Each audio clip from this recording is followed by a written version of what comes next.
Bonjour, bienvenue sur lyoncapital.fr. Alors on a un peu délocalisé un peu l'autre direct. Nous sommes ici à Saint-Genis-Laval, dans un hôpital, l'hôpital Henri-Gabriel, et je suis avec Gérald de Palmas. Bonjour. Bonjour. Merci d'accepter cette interview avec nous. Alors vous avez chanté pour les malades cet après-midi.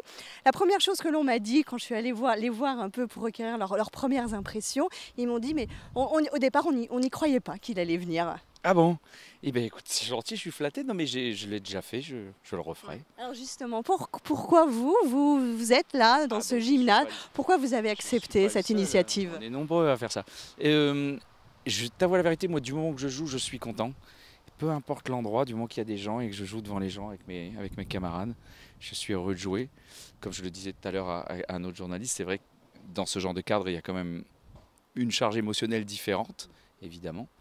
Mais ça fait partie du jeu. C'est pas forcément un public, j'allais dire, acquis totalement à votre cause, entre guillemets. C'est pas forcément des fans comme qui connaissent par cœur vos chansons, etc. Comme dans un festival, en fait. Quoique là, quand même, ils connaissaient quand même pas mal vos chansons. Qu'est-ce que ça fait justement? Il faut plus les séduire, plus comment on aborde ça? Alors, c'est le genre de choses qui arrivent dans les festivals, par exemple. Quand je vais dans un festival, que les gens ne sont pas forcément venus vous voir, il y a ce côté séduction obligatoire où il faut aller chercher un peu les gens. Mais là, je pense pas à ça quand je joue dans ce genre de cadre. Vous pensez à quoi? Mais je pense à essayer de faire le plus plaisir, peut-être encore plus que... Il m'arrive souvent sur scène, dans une scène normale, d'abord de penser à me faire plaisir avec mes camarades sur scène. Parce que je me dis, si je me fais plaisir en jouant de la musique, ça va transparaître sur les gens.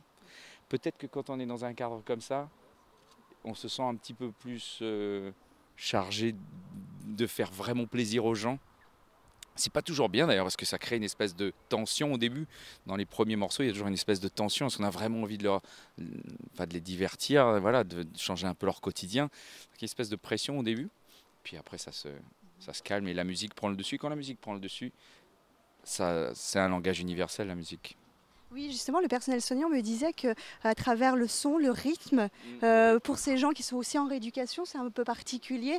Ça leur permet d'avoir des émotions dans leur corps. C'est une sorte de thérapie quelque part. J'espère que ça leur fait ça, parce que moi, ça me fait ça. Moi, je fais de la musique pour ça. C'est surtout le rythme, je crois même, carrément presque plus que les harmonies. Le rythme, moi, c'est un vrai bien-être. J'adore ça, j'ai toujours aimé ça. Que je sois en train de jouer ou que j'écoute d'autres musiciens d'ailleurs. C'est un vrai plaisir. Et c'est vrai que c'est quelque chose d'universel qui dépasse l'entendement. On peut pas, il n'y a pas une formule mathématique qui définit ça. Et c'est ça qui est bien, c'est ça qui est magique, quoi. Ça, en tant qu'artiste aussi, on a envie de faire transparaître les émotions. Est-ce qu'il y a des messages aussi que vous voulez leur faire passer, ou c'est simplement son émotion sociologique ou pas du tout? On est sur quelque chose de... Inévitablement, j'essaye toujours de...